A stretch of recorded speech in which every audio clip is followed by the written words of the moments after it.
Dengan mempelajari Sirah Nabawiyah, maka makin menambah kecintaan kepadanya. Semoga yang subscribe juga dimudahkan jalannya menuju surga. Silahkan tekan tombol like supaya postingan ini semakin tersebar. Dan tulis doa serta hajat pemirsa di kolom komentar. Semoga semakin banyak yang mengaminkan, maka semakin cepat terkabul. Nabi Sulaiman alaihi salam adalah manusia terkaya sepanjang sejarah kehidupan manusia di muka bumi. Dalam beberapa kitab suci seperti Al-Quran, Alkitab, dan Injil, Nabi Sulaiman alaihi salam dijelaskan sebagai manusia terkaya yang pernah hidup di muka bumi. Tidak ada satupun manusia yang bisa mengalahkan total kekayaannya hingga hari kiamat tiba. Para arkeolog telah menemukan situs peninggalan sejarah Islam yang mengungkap total kekayaan Nabi Sulaiman alaihi salam. Erez bin Yosef, seorang profesor sekaligus peneliti, ia menyatakan bahwa 3.000 tahun yang lalu Nabi Sulaiman alaihi salam diperkirakan memiliki kekayaan senilai 2,2 triliun US dollar.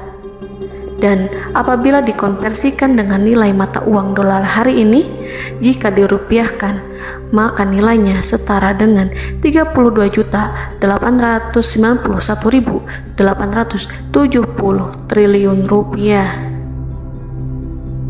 Profesor itu juga menjelaskan bahwa kekayaan Nabi Sulaiman alaihi salam berasal dari dua sumber, yakni istana kerajaan dan tambang tembaga. Nilai itu berkali-kali lipat lebih banyak dari total kekayaan negara Indonesia yang hanya mencapai 11.454 triliun per 30 Desember 2021. Nabi Sulaiman alaihi salam memiliki beberapa mukjizat. Di antaranya adalah dapat berbicara dengan bahasa binatang. Beliau dapat memerintah mereka untuk melakukan sesuatu. Beliau juga dapat mengendalikan besar kecilnya tekanan angin dan dapat mengatur ke arah mana angin akan berhembus. Sehingga dengan itu Nabi Sulaiman dapat memanfaatkan angin sebagai kendaraannya dan juga kendaraan tentaranya. Nabi Sulaiman juga bisa melunakkan besi dan membentuknya menjadi pakaian perang yang anti tusukan senjata tajam. Nabi Sulaiman juga memimpin para jin. Mereka tunduk dan patuh pada perintah Nabi Sulaiman alaihi salam. Tidak hanya setan, iblis laknatullah yang merupakan makhluk pembangkang dapat dibuat tunduk bertekuk lutut pada perintah-perintah Nabi Sulaiman. Nabi Sulaiman bisa melakukan teleportasi, yaitu berpindah dari suatu tempat ke tempat yang lain dalam waktu singkat. Peristiwa itu dibuktikan dengan pemindahan singgasana Ratu Balqis atas perintah Nabi Sulaiman. Nabi Sulaiman dikenal sebagai raja yang adil dan bijaksana. Nabi Sulaiman diberkahi kecerdasan yang luar biasa untuk menyatu padukan segenap kekuatan yang Allah berikan kepadanya. Ia mengelola dan membawa kerajaannya menjadi kekuatan raksasa yang tak terkalahkan di masanya dengan segenap kemampuan yang dimilikinya. Tentara Nabi Sulaiman adalah tentara terkuat di bumi tanpa ada yang menandingi.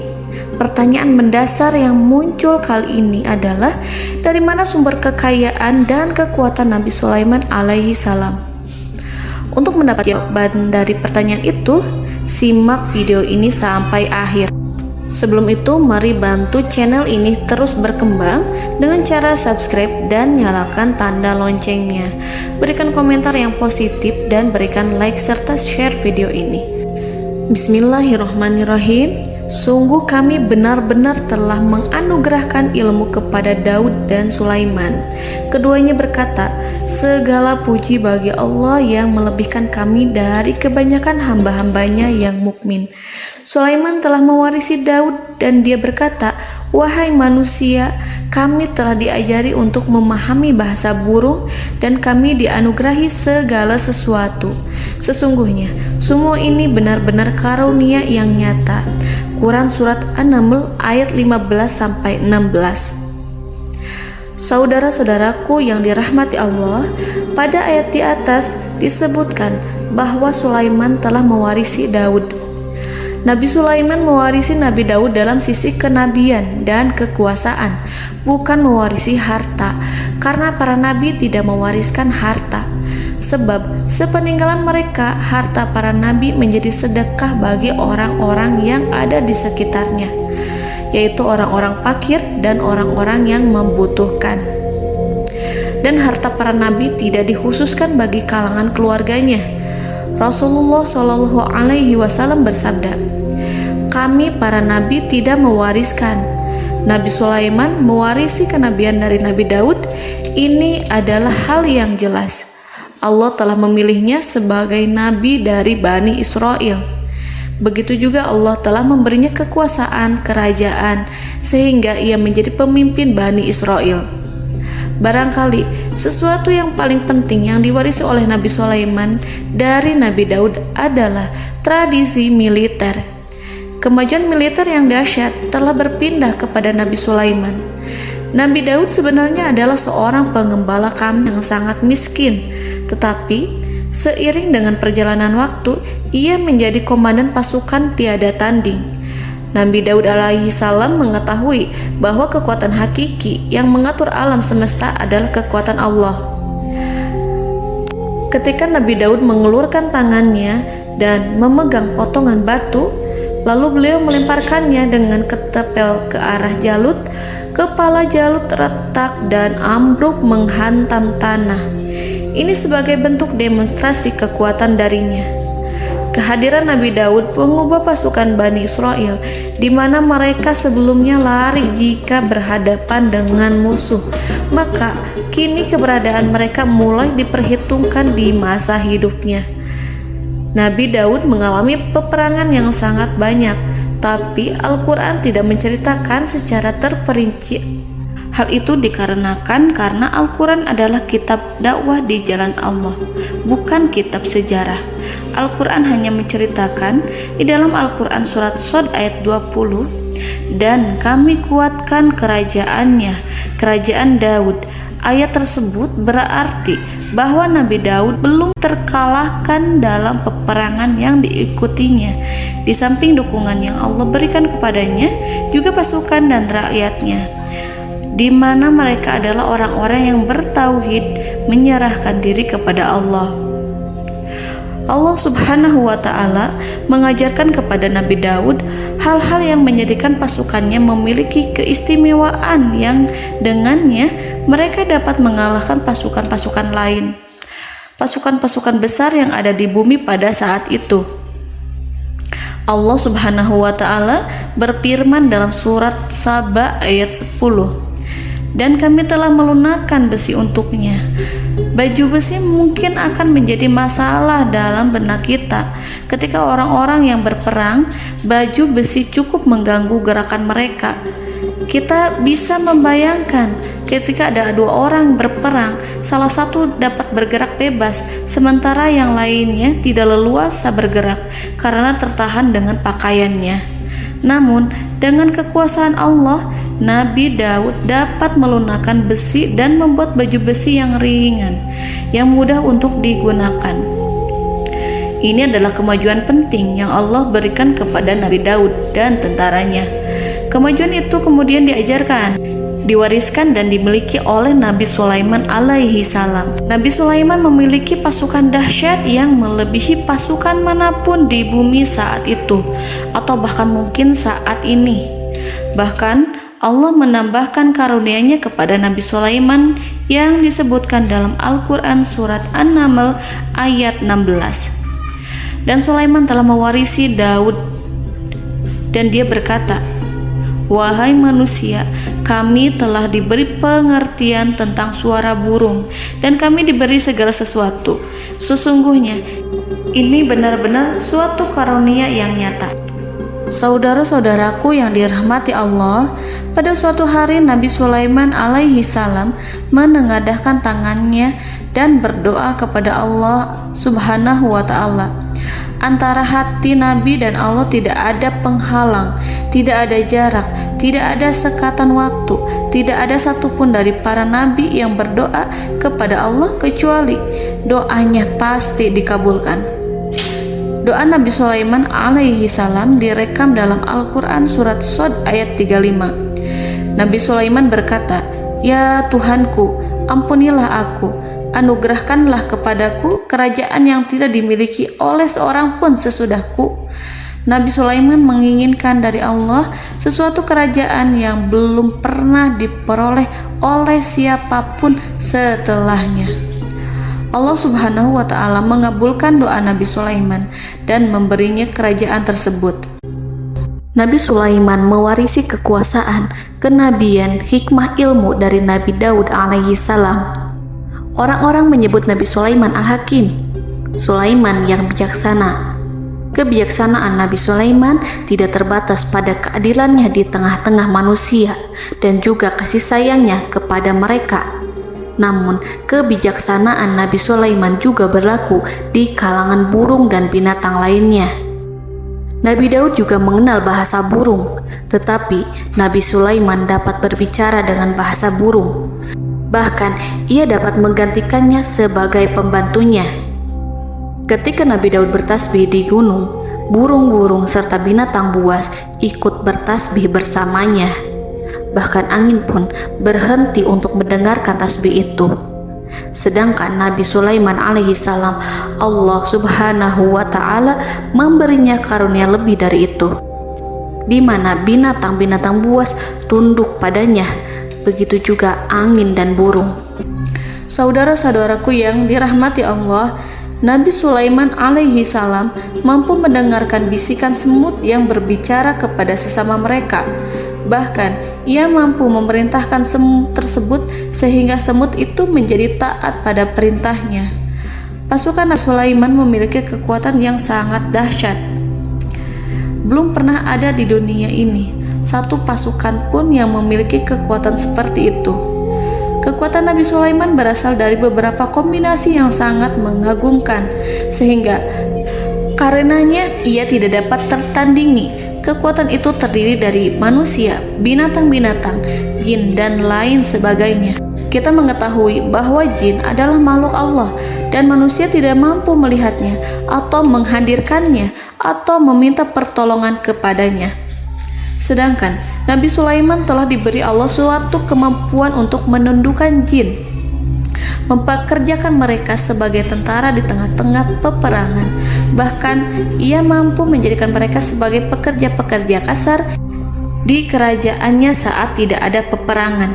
Oleh sebab itu, ketika ada pasukan lain yang mencoba melawan pasukan Nabi Sulaiman, mustahil mereka akan mendapatkan kemenangan. Bahkan pasukan Nabi Sulaiman diperkuat oleh pasukan burung. Burung di pasukan Nabi Sulaiman memerankan tugas penting, yaitu menjadi agen intelijen. Kita mengetahui bahwa peranan informasi saat peperangan adalah hal yang penting. Dari informasi tersebut, pasukan dapat mengetahui keadaan lawannya. Demikianlah peranan burung pada pasukan Sulaiman. Ia terbang di tengah-tengah musuh. Kemudian, ia kembali kepada Nabi Sulaiman untuk menyampaikan berita tentang keadaan lawannya. Di samping jin dan burung, Allah juga menundukkan angin untuk Nabi Sulaiman. Nabi Sulaiman dapat memerintahkan angin dan ia mampu untuk menaiki angin tersebut. Dalam Al-Quran surat Shad ayat 36-40, Allah Subhanahu wa ta'ala berfirman, "Kami tundukkan kepada angin yang berhembus dengan baik menurut kemana saja yang dikehendaki Sulaiman. Dan kami tundukkan pula kepadanya setan-setan, semuanya ahli bangunan dan penyelam, dan setan yang lain yang terikat dalam belenggu. Inilah anugerah kami, maka berikanlah kepada orang lain atau tahanlah untuk dirimu tanpa perhitungan, dan sesungguhnya dia mempunyai kedudukan yang dekat pada sisi kami dan tempat kembali yang baik."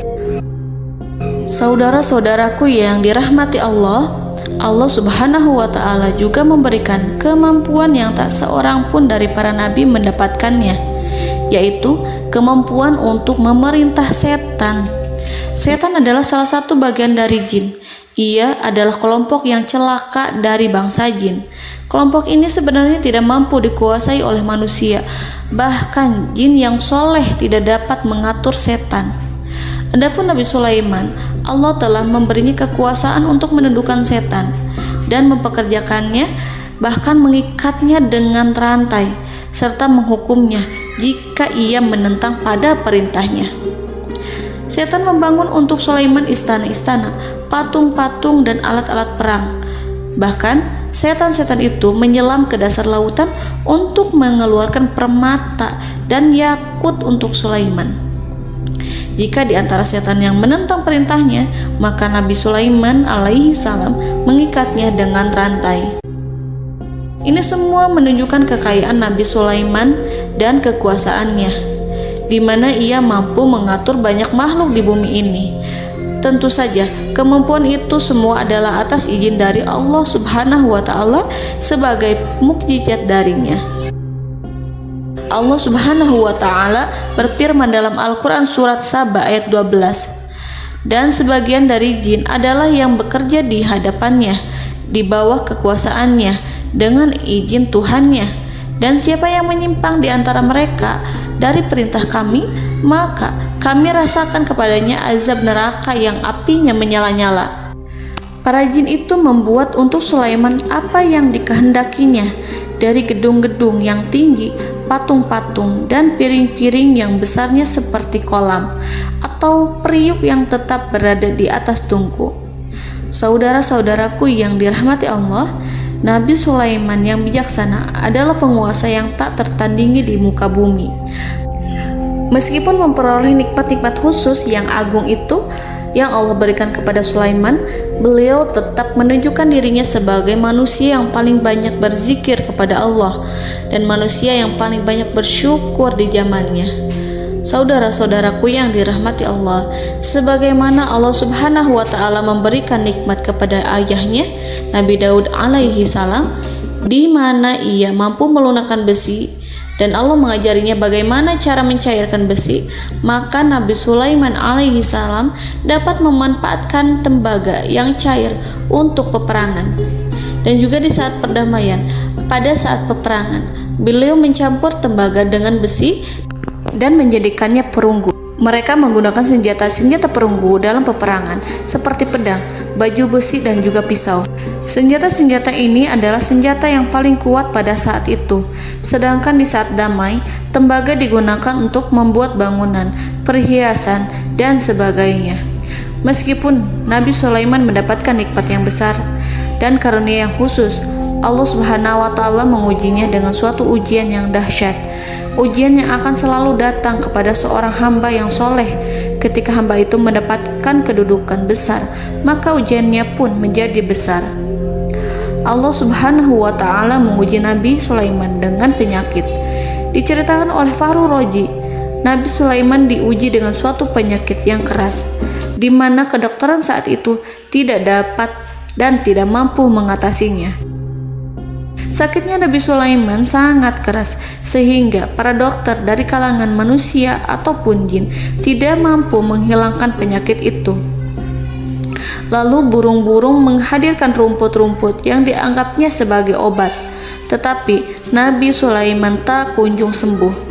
Semakin hari penyakit Nabi Sulaiman semakin menjadi-jadi, sehingga ketika Nabi Sulaiman duduk di atas kursi, ia duduk bagaikan tubuh tanpa roh. Seakan-akan ia mati karena saking keras penyakit yang dideritanya. Sakit yang diderita oleh Nabi Sulaiman alaihi salam berlangsung sangat lama. Namun Nabi Sulaiman tidak henti-hentinya berzikir kepada Allah dan meminta kesembuhan kepadanya, serta selalu beristighfar dan mengungkapkan rasa cinta kepadanya. Selesailah ujian Allah terhadap hambanya Nabi Sulaiman. Beliau pun sembuh Nabi Sulaiman merasakan kembali kesehatannya setelah ia mengetahui segala kejayaan dan segala kekuasaan serta segala kebesarannya tidak lagi mampu menghilangkan penyakit yang dideritanya kecuali jika Allah menghendaki. Saudara-saudaraku yang dirahmati Allah, Nabi Sulaiman telah membangun tempat ibadah, tempat sujud, sehingga manusia menyembah Allah di dalamnya. Orang-orang yang membangunnya berjumlah puluhan ribu orang. Tentu setiap kelompok dari mereka memiliki pekerjaan masing-masing. Di antara mereka ada yang mencairkan tembaga, di antara mereka ada yang tukang pahat, ada yang tukang ukir, ada yang membelah batu, ada yang memotong kayu, ada yang mendatangkan rumput-rumput dari Libanon, ada yang mendatangkan emas dan menjadikannya lempengan-lempengan yang mengkilat untuk menutupi kayu serta untuk melapisi dinding-dinding. Bahkan golongan jin pun membantu membangun tempat tersebut, tentu dengan perintah dan bimbingan Nabi Sulaiman. Mereka membuat patung-patung yang besar, membuat bejana yang besar untuk tempat makan para tentara dan pekerja, yaitu bejana seperti gunung. Karena saking berat dan besarnya, mereka juga membuat tempat-tempat minum yang besarnya seperti kolam. Nabi Sulaiman mengawasi para pekerjanya dan juga mengurusi masyarakatnya, di mana beliau mengenali problem mereka dan berusaha memecahkannya. Beliau juga mengawasi pasukan dari kalangan binatang dan burung. Beliau mengetahui apabila ada satu di antara mereka yang tidak datang, kemana ia pergi serta mengapa ia pergi. Nabi Sulaiman menguasai pengetahuan itu semua. Nabi Sulaiman bukan hanya mengetahui problem tentara-tentaranya dari kalangan manusia ataupun tentaranya dari kalangan burung, namun ia juga menunjukkan kasih sayang terhadap semut, di mana beliau mendengar bisikannya dan tidak suka untuk menginjaknya. Nabi Sulaiman selalu menundukkan kepalanya ke bumi sebagai bentuk rasa rendah diri dan syukur kepada Allah. Pada suatu hari, Nabi Sulaiman alaihi salam berjalan di depan tentaranya dan tiba-tiba ia mendengar suara semut yang berkata kepada temannya dari kalangan semut. Hal itu terekam dalam Al-Quran surat An-Naml ayat 18-19. Wahai semut-semut, masuklah ke dalam sarang-sarangmu agar kamu tidak terinjak oleh Sulaiman dan tentaranya, sedangkan mereka tidak menyadarinya.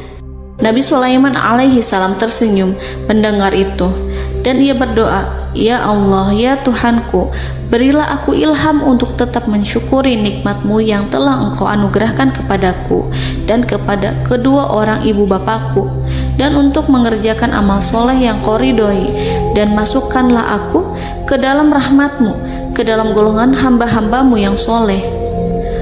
Saudara-saudaraku yang dirahmati Allah, meskipun Nabi Sulaiman mendapatkan kekuasaan dan memiliki tentara yang besar, namun beliau menunjukkan kasih sayang terhadap bangsa semut. Beliau mendengarkan bisikannya dan melihat semut yang ada di depannya.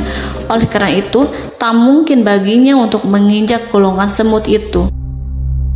Nabi Sulaiman bersyukur kepada Allah telah memberinya nikmat, yaitu nikmat rahmat dan kasih sayang. Di samping itu, Nabi Sulaiman alaihi salam adalah orang paling kaya di dunia. Istananya terbuat dari kayu gaharu yang memiliki wangi harum. Istananya terbuat dari emas yang terkadang dari kristal. Beliau juga memiliki kursi besar yang terbuat dari emas dan permata. Istana Nabi Sulaiman merupakan istana yang paling besar di dunia. Nabi Sulaiman menggunakan pakaian dari emas dan permata. Meskipun demikian, Nabi Sulaiman tetap menunjukkan sebagai hamba yang berserah diri dan rendah diri di hadapan Allah Subhanahu wa Ta'ala. Nabi Sulaiman yang merendahkan diri di hadapan Allah, ia selalu sujud kepada Allah sebagaimana ayahnya yang selalu bertasbih pada Allah. Nabi Sulaiman selalu melantunkan lagu-lagu cinta ilahi dan hanya memuji Allah Subhanahu wa Ta'ala. Pada suatu hari, Nabi Sulaiman alaihi salam mengeluarkan perintah kepada pasukannya untuk bersiap-siap. Kemudian, Nabi Sulaiman keluar dan memeriksa pasukannya satu demi satu. Kelompok yang pertama adalah kelompok manusia. Nabi Sulaiman memperhatikan kesiapan mereka. Lalu Nabi Sulaiman mengeluarkan perintah-perintah kepada mereka. Kemudian Nabi Sulaiman memeriksa kelompok jin dan menyampaikan perintahnya kepada mereka. Beliau memenjarakan jin yang tampak bermalas-malasan saat bekerja. Lalu beliau memeriksa binatang dan berkata kepada mereka, apakah mereka sudah makan dengan baik? Apakah mereka tidur dengan nyenyak? Apakah ada yang mengadu pada mereka, misalkan karena penyediaan makanan yang tidak layak? Apakah ada di sana yang sakit dan lain sebagainya? Ketika Nabi Sulaiman merasa puas dengan semuanya, Nabi Sulaiman memasuki tenda tempat berkumpulnya para burung. Nabi Sulaiman alaihissalam kemudian memasuki tenda tersebut, mengamati keadaan di sekitarnya, sehingga beliau mengetahui bahwa ada satu burung yang tidak hadir, yaitu burung hudhud. Mengapa aku tidak melihat burung hudhud? Burung-burung yang lain tampak terdiam sebagai penghormatan, dan mereka mendengarkan apa yang akan dikatakan pemimpin mereka. Nabi Sulaiman mengarahkan pandangannya pada semua burung dan tidak menemukan burung hudhud di antara mereka. Tak seekor burung pun yang mengetahui keberadaannya. Burung hudhud absen pada apel wajib kali ini. Nabi Sulaiman mulai menampakkan kemarahannya. Tiba-tiba, seekor burung kecil memberanikan diri untuk berkata kepada Nabi Sulaiman, Wahai Nabi yang mulia, seharusnya Hudhud ada bersamaku kemarin untuk melaksanakan tugas penyelidikan. Ia adalah pemimpin misi itu. Namun, burung Hudhud belum datang. Oleh karena itu, aku tidak pergi bersamanya. Burung itu tampak gemetar. Nabi Sulaiman mengetahui bahwa Hudhud tidak hadir dan tak seorang pun mengetahui kemana ia pergi. Burung hudhud pergi tanpa izin terlebih dahulu. Dalam keadaan marah, Nabi Sulaiman berkata, "Sungguh aku benar-benar akan mengazabnya dengan azab yang sangat keras atau benar-benar menyembelihnya, kecuali jika ia benar-benar datang kepadaku dengan alasan yang jelas." Kawanan burung-burung mengetahui bahwa Nabi Sulaiman sedang marah dan telah menetapkan untuk menyiksa burung hudhud atau menyembelihnya atau justru memaafkannya dengan syarat ia datang dengan membawa alasan yang dapat menyelamatkannya, atau dengan kata lain, burung hudhud dapat memastikan bahwa ia melaksanakan tugas yang penting. Nabi Sulaiman menunjukkan kemarahan yang besar sehingga siapapun akan merasa takut kepada Nabi Sulaiman yang marah. Nabi Sulaiman kemudian pergi dari tempat burung tersebut. Nabi Sulaiman masih memikirkan keadaan burung hudhud. Seharusnya burung hudhud menjadi bagian penting dari badan intelijen. Apakah ia pergi untuk menyingkap suatu, atau apakah ia pergi hanya untuk bermain-main? Nabi Sulaiman telah memperhatikan dan mengetahui bahwa burung hudhud adalah seekor burung yang cerdik dan juga fasih berbicara. Terkadang Nabi Sulaiman mendapati burung hudhud sedang bermain-main dan menunda-nunda pekerjaannya. Namun ketika Nabi Sulaiman melihatnya, burung hudhud memahami bahwa perbuatannya tidak benar. Oleh karena itu, ia tidak boleh menyampur adukan antara waktu serius dan waktu bermain. Tidak lama setelah itu, burung hudhud tiba di tempat para burung. Burung-burung yang lain berkata kepadanya, "Wahai hudhud, pergilah engkau ke tempat Nabi Sulaiman. Jika ia mengetahui bahwa engkau telah sampai, jiwamu benar-benar terancam." Mendengar itu, burung hudhud segera beranjak. Ia terbang menemui Nabi Sulaiman. Pada waktu itu, Nabi Sulaiman sedang duduk bersama tentaranya yang lain. Burung hudhud berdiri. Ia telah merencanakan untuk memulai pembicaraan dengan Nabi Sulaiman sebelum Nabi Sulaiman bertanya kepadanya kemana dia pergi. Ini sebagai bukti bahwa hudhud telah melaksanakan suatu tugas yang penting. Dalam Al-Quran Surat An-Naml ayat 22, burung hudhud berbicara, "Aku telah mengetahui sesuatu yang kamu belum mengetahuinya, dan kubawa kepadamu dari negeri Saba suatu berita penting yang diyakini seakan-akan burung hudhud hendak berkata, 'Aku adalah hudhud yang miskin, tapi aku mengetahui apa yang tidak engkau ketahui, dan aku telah datang kepadamu dari kerajaan Saba dengan membawa berita yang sangat penting.'" Nabi Sulaiman tampak terdiam menunggu hudhud menyelesaikan kisahnya. Dalam surat An-Naml ayat 23-24, burung hudhud berkata, Sesungguhnya aku menjumpai seorang wanita yang memerintah mereka. Dia dianugerahi segala sesuatu serta mempunyai singgasana yang besar. Aku mendapati dia dan kaumnya menyembah matahari selain Allah, dan setan-setan telah menjadikan mereka memandang indah perbuatan-perbuatan mereka, lalu menghalangi mereka dari jalan Allah, sehingga mereka tidak mendapat petunjuk. Burung hudhud diam. Nabi Sulaiman merasa bahwa hudhud menunjukkan kepasihan lisannya. Nabi Sulaiman berkata dalam Quran surat An-Naml ayat 27 sambil menunjukkan senyum manisnya. Nabi Sulaiman berkata, "Akan kami lihat apakah kamu benar wahai hudhud, ataukah kamu termasuk orang-orang yang berdusta." Seakan-akan burung hudhud ingin mengatakan, "Aku tidak berbohong, wahai Nabi yang mulia." Namun diamnya Sulaiman membuat takut sehingga burung hudhud terdiam. Nabi Sulaiman terdiam karena berpikir, lalu ia memutuskan sesuatu setelah itu. Beliau melihat kepada lainnya dan meminta secari kertas. Nabi Sulaiman menulis surat singkat dan menyerahkannya kepada hudhud, serta memerintahkan kepadanya seperti yang dikatakan dalam Quran surat An-Naml ayat 28. "Pergilah dengan membawa suratku ini, lalu jatuhkanlah kepada mereka, kemudian berpalinglah dari mereka, lalu perhatikanlah apa yang mereka bicarakan." Al-Quranul Karim hanya menceritakan dalam Quran surat An-Naml bagaimana perginya hudhud dan bagaimana ia menyerahkan surat itu.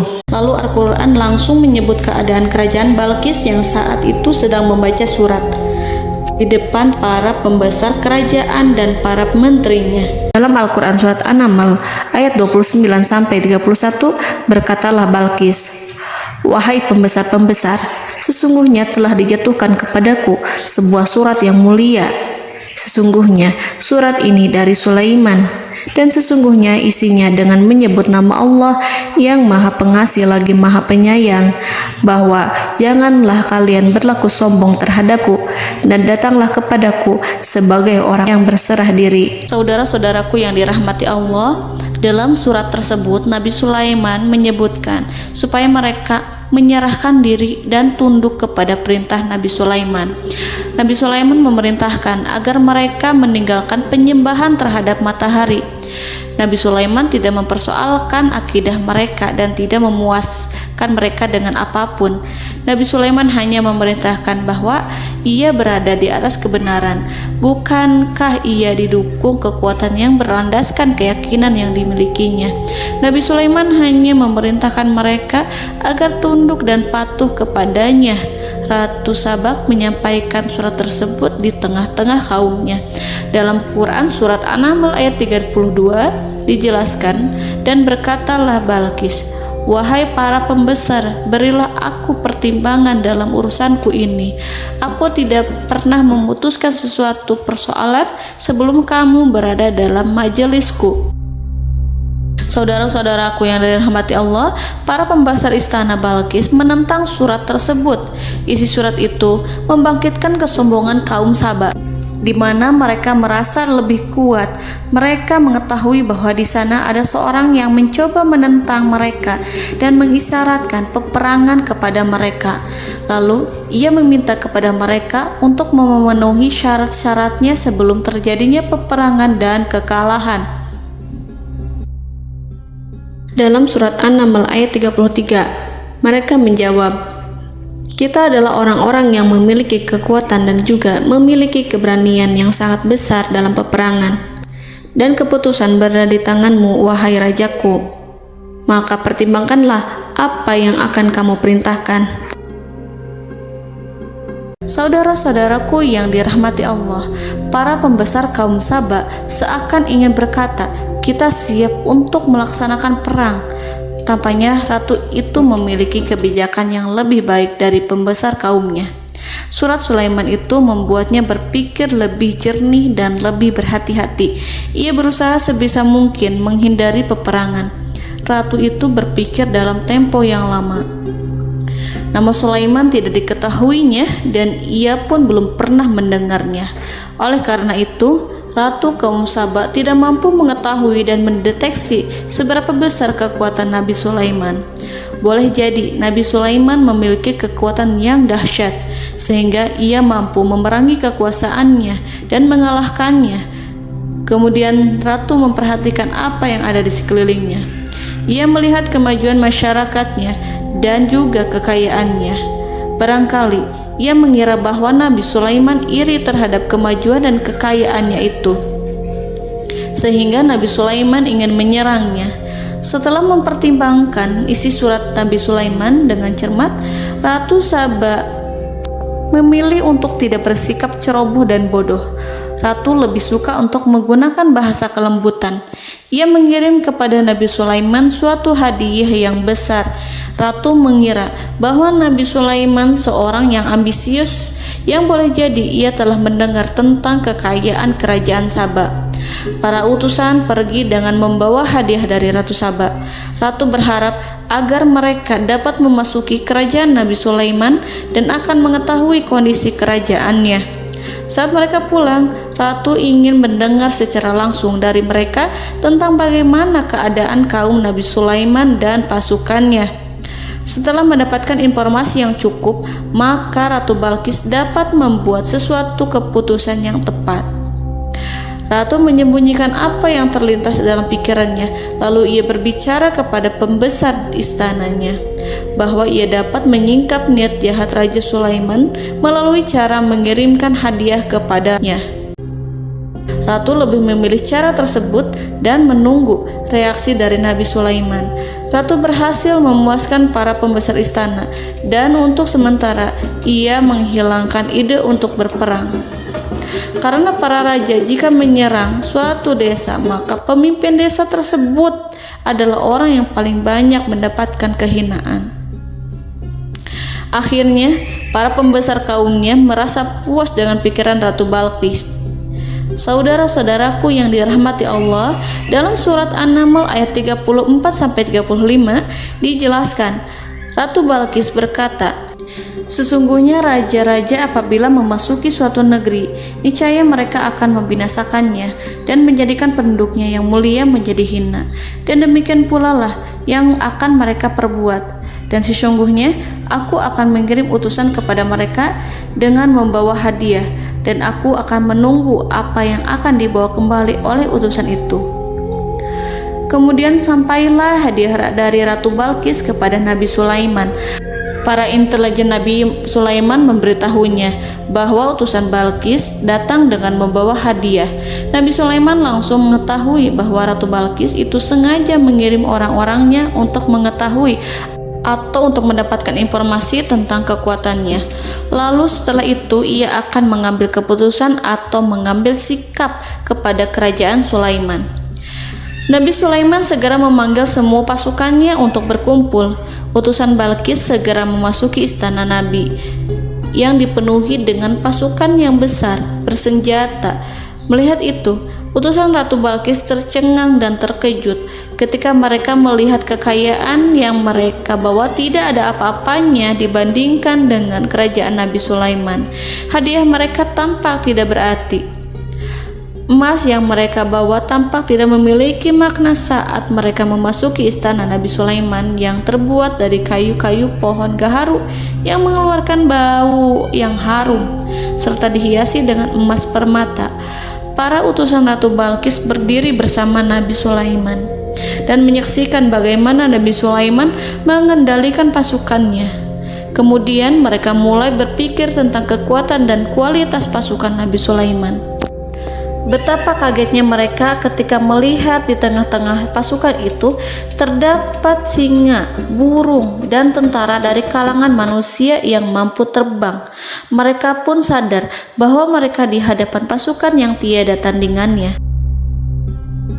Selesailah demonstrasi pasukan Nabi Sulaiman. Kemudian para utusan ratu dipersilahkan maju ke tempat hidangan makanan. Para utusan itu sangat terkejut ketika melihat berbagai macam makanan dari penjuru dunia ada di depannya. Dan di antara makanan itu terdapat pula makanan yang biasa ditemukan di negeri mereka.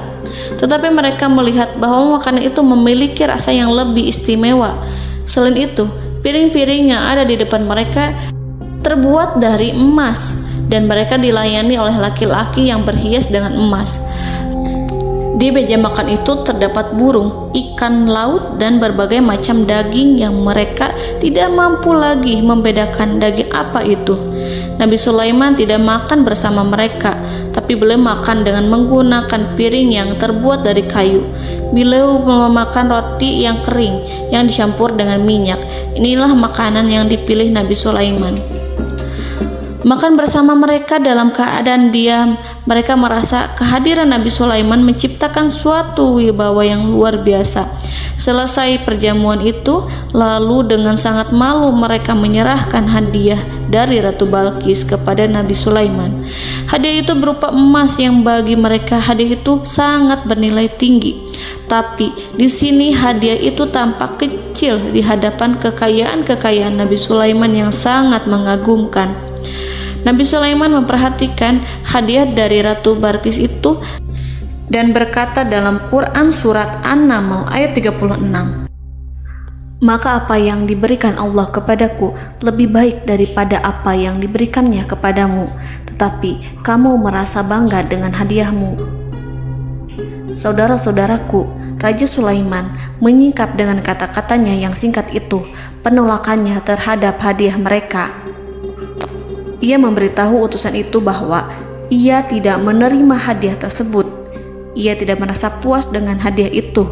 Yang membuatnya puas hanyalah, "Janganlah kalian berlaku sombong terhadapku dan datanglah kepadaku sebagai orang-orang yang berserah diri." Lalu Nabi Sulaiman berkata kepada mereka dengan pelan. Hal itu diabadikan dalam Al-Quran surat An-Naml ayat 37. "Kembalilah kepada mereka. Sungguh kami akan mendatangi mereka dengan bala tentara yang mereka tidak kuasa melawannya. Dan pasti kami akan mengusir mereka dari negara itu, yaitu negeri Saba, dengan terhina. Dan mereka akan menjadi tawanan-tawanan yang hina." Saudara-saudaraku yang dirahmati Allah, Nabi Sulaiman kemudian meninggalkan para utusan ratu setelah terlebih dahulu mengancam mereka. Para utusan itu berharap agar Nabi Sulaiman mau menunggu kunjungan Ratu Balqis yang akan membawa misi perdamaian. Akhirnya, sampailah para utusan Ratu Balqis ke negeri Saba. Mereka segera menuju istana sang ratu. Mereka memberitahu bahwa negeri mereka ada di ujung tanduk. Mereka menceritakan kepada ratu tentang kekuatan Nabi Sulaiman dan tidak mungkin bagi mereka mampu melawannya. Mereka meyakinkan Ratu Balqis bahwa ia harus mengunjunginya dan melihat sendiri bagaimana kebesaran kerajaan Nabi Sulaiman. Kemudian Ratu Balqis menyiapkan dirinya untuk pergi menuju kerajaan Nabi Sulaiman. Nabi Sulaiman duduk di kursi kerajaan di tengah-tengah para pembesarnya dan para menterinya, serta para komandan pasukannya. Beliau berpikir tentang sosok Balqis. Nabi Sulaiman mengetahui bahwa Balqis menuju tempatnya. Balqis dikelilingi rasa takut. Nabi Sulaiman berpikir sejenak tentang bagaimana matahari disembah. Ia memikirkan bagaimana informasi yang diterima oleh intelijennya tentang kemajuan kerajaan Balqis dalam bidang kesenian dan ilmu pengetahuan. Nabi Sulaiman bertanya kepada dirinya sendiri, apakah kemajuan menjadi penghalang untuk mengetahui kebenaran? Apakah ratu itu senang dengan kekuatan yang dicapainya? Dan ia membayangkan bahwa kekuatannya adalah segalanya. Dengan kemajuan yang dimilikinya, Nabi Sulaiman ingin membuat kejutan agar ratu mengetahui bahwa Islam yang diyakini oleh Nabi Sulaiman adalah satu-satunya yang mampu mendatangkan kemajuan dan kekuatan yang hakiki, sehingga ia dapat membandingkan antara keyakinannya dalam menyembah matahari beserta kemajuan yang dicapainya dengan keyakinan Nabi Sulaiman beserta kemajuan yang diraihnya. Saudara-saudaraku yang dirahmati Allah, para mata-mata Nabi Sulaiman telah memberitahunya bahwa hal yang sangat disegani dan dikagumi oleh kaum Balqis adalah kerajaan Saba, yaitu singgasana Ratu Balqis. Singgasana itu terbuat dari emas dan batu delima. Singgasana tersebut dijaga oleh penjaga yang sangat disiplin, di mana mereka tidak pernah lalai sedikit pun. Oleh karena itu, sangat tepat apabila Nabi Sulaiman menghadirkan singgasananya di sini, di kerajaannya. sehingga ketika ratu tiba, maka ia dapat duduk di atasnya. Nabi Sulaiman ingin membuat kejutan kepadanya dan menunjukkan bahwa kemampuannya tersebut yang berlandaskan pada keislaman. Nabi Sulaiman melakukan yang demikian itu dengan harapan agar si ratu tunduk kepadanya. Ide itu terlintas dalam diri Nabi Sulaiman. Lalu ia mengangkat kepalanya dan menoleh kepada anak buahnya. Hal itu diabadikan dalam Quran Surat An-Naml ayat 38. Wahai para pembesar, siapakah di antara kamu sekalian yang sanggup membawa singgasananya kepadaku sebelum mereka datang kepadaku sebagai orang-orang yang berserah diri? Saudara-saudaraku, perhatikanlah ungkapan pikiran Nabi Sulaiman tersebut. Semua pemikirannya berkisar tentang keislaman para penyembah matahari, tentang bagaimana beliau dapat memberikan petunjuk kepada mereka di jalan Allah. Yang pertama menjawab pertanyaan Nabi Sulaiman adalah jin Ifrit. Dalam Quran Surat An-Naml ayat 39, berkatalah Ifrit yang cerdik dari golongan jin, "Aku akan datang kepadamu dengan membawa singgasana itu sebelum kamu berdiri dari tempat dudukmu. Sesungguhnya aku benar-benar kuat untuk membawanya, lagi dapat dipercaya." Nabi Sulaiman berdiri dari tempat duduknya. Setelah 1 jam atau 2 jam, jin itu berjanji kepadanya untuk menghadirkan singgasana Balkis. Sebelum itu, istana Nabi Sulaiman di Palestina, sedangkan istana Balkis terletak di Yaman. Antara singgasana tersebut dengan singgasana Nabi Sulaiman berjarak lebih dari ribuan mil. Barangkali pesawat yang cepat sekalipun yang kita kenal hari ini tidak akan mampu membawa dan mendatangkan istana itu dalam waktu 1 jam. Tetapi masalahnya di sini, berhubung dengan kekuatan jin yang serba misterius, Nabi Sulaiman tidak mengomentari sedikit pun terhadap apa yang dikatakan oleh Ifrit. Nabi Sulaiman tampak menunggu tanggapan lain yang mampu menghadirkan singgasana Balkis yang lebih cepat dari jin Ifrit. Nabi Sulaiman menoleh kepada seorang yang di sana, yang duduk di atas naungan. Hal itu diceritakan dalam Al-Quran Surat An-Naml ayat 40. Berkatalah seseorang yang mempunyai ilmu dari Alkitab, "Aku akan membawa singgasana itu kepadamu sebelum matamu berkedip." Maka tatkala Sulaiman melihat singgasana itu terletak di hadapannya, ia pun berkata, "Ini termasuk karunia Tuhanku untuk menguji aku, apakah aku akan bersyukur atau mengingkari nikmatnya. Dan barang siapa yang bersyukur, maka sesungguhnya dia bersyukur untuk kebaikan dirinya sendiri. Dan barang siapa yang ingkar, maka sesungguhnya Tuhanku maha kaya lagi maha mulia." Saudara-saudaraku, belum lama seseorang yang mempunyai ilmu dari Alkitab menyatakan kalimatnya, sehingga singgasana itu tiba-tiba ada di depan Nabi Sulaiman, yang mampu menghadirkan singgasana itu lebih cepat dari kedipan mata. Al-Quranul Karim tidak menyingkap kepribadian seseorang yang menghadirkan singgasana itu. Al-Quran hanya menggarisi bahwa orang itu mempunyai ilmu dari Alkitab. Al-Quran tidak menjelaskan kepada kita apakah ia seorang malaikat ataukah manusia ataukah jin. Al-Quran sengaja tidak menyingkap hakikat kitab yang dimaksud. Saudara-saudaraku yang dirahmati Allah, setelah melihat singgasana itu, Nabi Sulaiman bersyukur kepada Allah. Ia mulai memperhatikan singgasana sang ratu. Singgasana tersebut merupakan simbol pembangunan dan juga kemajuan. Tetapi nampaknya ia hanya sesuatu yang biasa saja jika dibandingkan dengan kekuasaan dan kebesaran ciptaan yang dibuat oleh manusia dan jin di kalangan istana Nabi Sulaiman. Nabi Sulaiman memikirkan dalam tempo yang sangat lama singgasana Ratu Balkis itu. Kemudian beliau memerintahkan agar singgasana itu diperbaiki, sehingga saat Ratu Balkis datang, dia akan mengujinya. Apakah Ratu Balkis dapat mengenali singgasananya ataukah tidak? Dalam Al-Quran Surat An-Naml ayat 41, Nabi Sulaiman berkata, "Ubahlah baginya singgasananya, maka kita akan melihat apakah dia mengenal ataukah dia termasuk orang-orang yang tidak mengenalnya." Saudara-saudaraku yang dirahmati Allah, Nabi Sulaiman memerintahkan agar dibangun istana yang akan digunakan untuk menyambut Ratu Balkis. Nabi Sulaiman memilih tempat di laut, dan ia memerintahkan agar dibangun suatu istana di mana sebagian besarnya terdiri dari air laut. Nabi Sulaiman memerintahkan agar lantainya itu terbuat dari kaca yang tebal dan kuat, sehingga orang-orang yang berjalan di atas istana itu akan dapat melihat di bawahnya ada ikan-ikan berwarna-warni yang berenang-renang. Dan mereka akan melihat rumput-rumput laut yang bergerak-gerak. Akhirnya, selesailah pembangunan istana itu. Saking bersihnya kaca lantainya, sehingga tampak di sana tidak ada kaca. Burung hudhud memberitahu Nabi Sulaiman bahwa Balkis telah sampai dekat kerajaannya. Kemudian Ratu Balkis datang. Al-Quran tidak menyebutkan keadaan Nabi Sulaiman saat menyambut Balkis, namun Al-Quran menunjukkan dua sikap Ratu Balkis. Yang pertama, bagaimana sikap Balkis ketika pertama kali melihat singgasananya yang datang mendahuluinya, padahal ia telah meninggalkan pengawalannya untuk tetap setia menjaga singgasananya itu. Keadaan kedua adalah keadaan di depan istana yang dibangun untuk penyambutan Balkis. Istana itu penuh dengan permata yang berenang-renang di bawahnya ikan-ikan. Dalam Quran Surat An-Naml ayat 42 dijelaskan, dan ketika Balkis datang, ditanyakanlah kepadanya, serupa inikah singgasanamu? Balkis menjawab, seakan-akan singgasana ini adalah singgasanaku.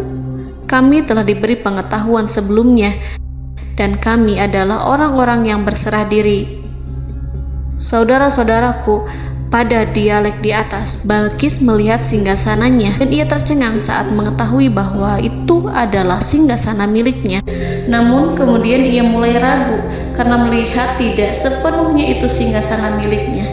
Jika itu benar-benar miliknya, lalu bagaimana ia datang mendahuluinya? Dan bila bukan singgasananya, maka bagaimana Sulaiman dapat meniru sepersis dan seteliti itu? Padahal Sulaiman tidak pernah sekalipun ke kerajaannya. Nabi Sulaiman berkata saat melihat Balkis mengamati singgasananya, apakah ini singgasanamu? Balkis terlihat sangat kebingungan, namun setelah itu ia menjawab, sepertinya benar. Nabi Sulaiman berkata, kami telah diberi ilmu sebelumnya dan kami sebagai orang-orang muslim. Saudaraku yang dirahmati Allah, melalui pertanyaan Nabi Sulaiman ingin mengisyaratkan kepada Balkis agar ia membandingkan antara keyakinannya beserta ilmu yang dicapainya dengan keyakinan Nabi Sulaiman yang muslim beserta pengetahuan yang telah diraihnya. Penyembahan terhadap matahari dan pencapaian ilmu yang dicapai oleh Ratu Balkis tanpa tidak ada apa-apanya dibandingkan dengan ilmu Nabi Sulaiman dan keislaman. Nabi Sulaiman telah mendahuluinya dalam bidang ilmu karena keislamannya. Karena itu, sangat mudah baginya untuk mengungguli Balkis dalam ilmu-ilmu yang lainnya. Demikianlah yang disyaratkan dalam pertanyaan Nabi Sulaiman kepada Ratu Balkis. Ratu Saba itu mengetahui bahwa ini adalah singgasananya, di mana singgasana itu datang lebih dahulu daripada dirinya. Beberapa bagian darinya telah diubah saat Balkis masih di perjalanan menuju ke tempat Nabi Sulaiman. Ia berpikir kemampuan apa yang dimiliki Nabi Sulaiman. Ratu Balkis tercengang melihat apa yang disaksikannya, yang berupa buah dari keimanan Nabi Sulaiman dan hubungannya dengan Allah Subhanahu wa Ta'ala.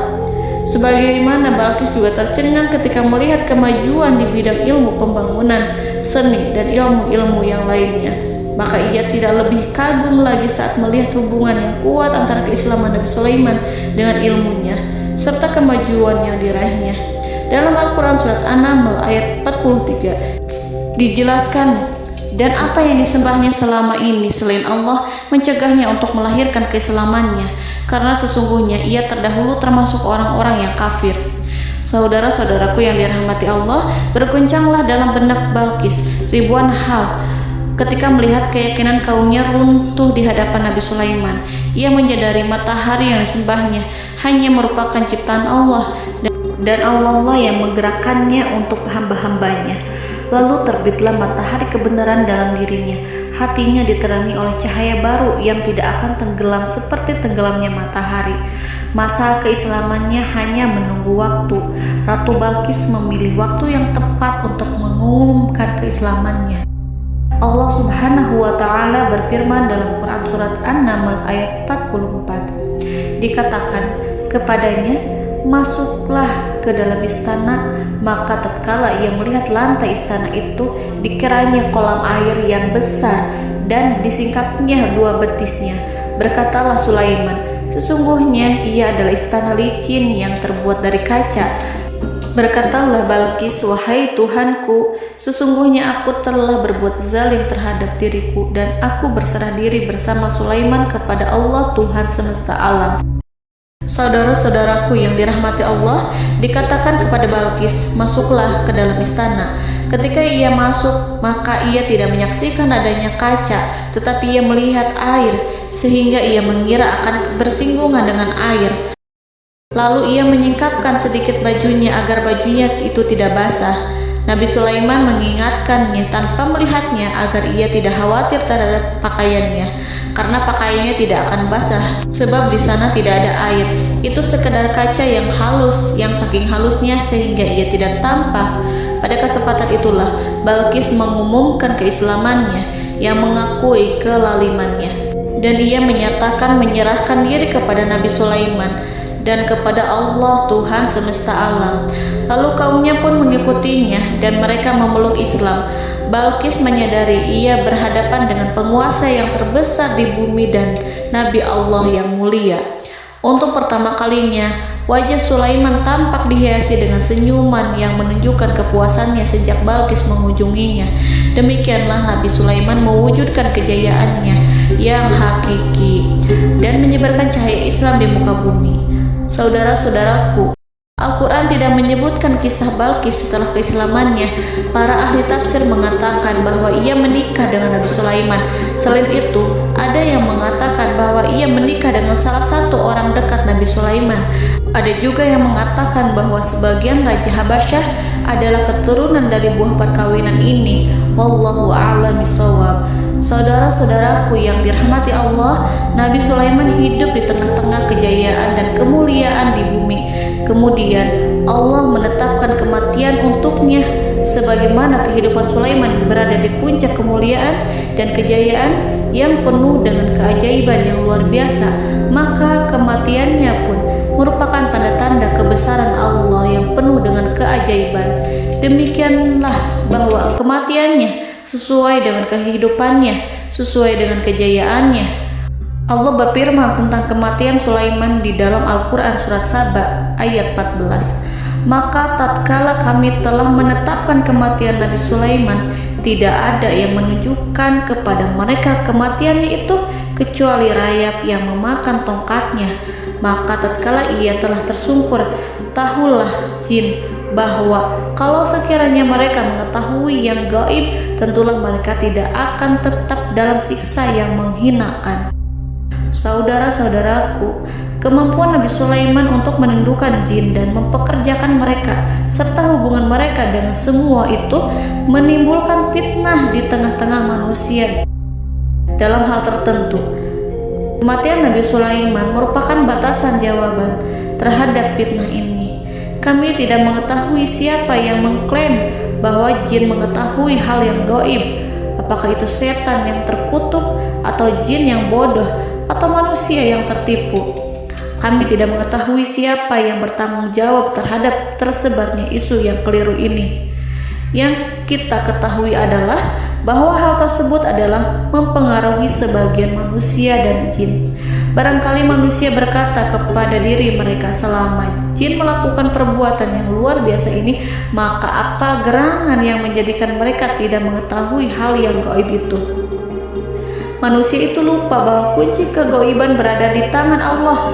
Masalah ilmu gaib tidak akan mampu dikuasai oleh jin dan manusia. Hanya Dia yang mengetahuinya, dan manusia diberitahu hanya sedikit sekali. Saudara-saudaraku yang dirahmati Allah, seakan-akan Allah telah merencanakan bahwa kematian Sulaiman bertujuan untuk menghancurkan pemikiran itu, yaitu pemikiran bahwa jin mengetahui hal-hal yang gaib. Jin bekerja untuk Nabi Sulaiman selama beliau hidup, dan tatkala beliau meninggal, maka tugas mereka menjadi bebas. Nabi Sulaiman meninggal tanpa diketahui oleh jin, sehingga mereka tetap bekerja untuk mereka, tetap mengabdi kepada Sulaiman. Seandainya mereka mengetahui hal yang gaib, niscaya mereka tidak akan meneruskan pekerjaan mereka. Saudara-saudaraku, pada suatu hari Nabi Sulaiman memasuki mihrabnya untuk itikaf ibadah dan beribadah kepada Allah. Tak seorang pun yang berani mengganggu khalwatnya. Mihrab Sulaiman terletak di puncak gunung dan dindingnya terbuat dari permata. Pada suatu hari Nabi Sulaiman duduk bersandar pada tongkatnya dan ia tampak tenggelam dalam tafakur. Beliau berzikir pada Allah hingga rasa kantuk menguasainya. Lalu setelah itu malaikat maut menemuinya. Nabi Sulaiman pun meninggal. Beliau bersandar kepada tongkatnya. Jin melihatnya dan mengira bahwa beliau sedang sholat, sehingga mereka pun terus melanjutkan pekerjaannya. Berlalulah hari demi hari yang panjang. Datanglah rayap, yaitu semut kecil yang memakan kayu.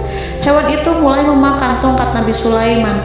Rayap itu tampak lapar. Sebagian dari tongkat Nabi Sulaiman dimakan beberapa hari oleh rayap itu. Ketika yang dimakannya semakin bertambah, maka tongkat itu pun menjadi rusak dan kemudian jatuh dari tangan Nabi Sulaiman alaihi salam. Tubuh mulia itu kehilangan keseimbangan dan kemudian jatuh terhempas di bumi. Tatkala tubuh suci itu tersungkur, maka manusia segera menuju ke arahnya. Mereka menyadari dan mengetahui bahwa Nabi Sulaiman telah meninggal dalam waktu yang lama. Jin menyadari bahwa mereka tidak mengetahui hal yang gaib, dan manusia pun mengetahui hakikat ini. Seandainya jin mengetahui hal yang gaib, niscaya ia tidak akan meneruskan siksa yang hina. Mereka tidak akan bekerja kepada Sulaiman.